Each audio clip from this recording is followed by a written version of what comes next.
دا د ریاض الجنت مخامخ ځای دی.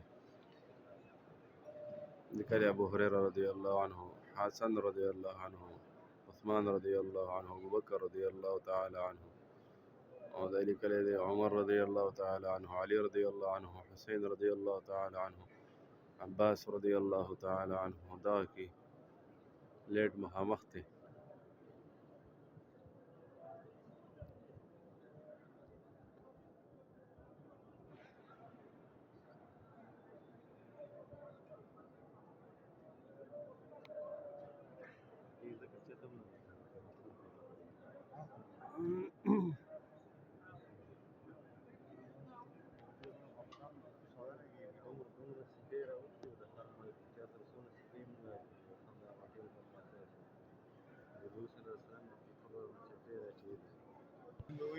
مو به ویسته دوی ته وایي چې لکه ستاسو کم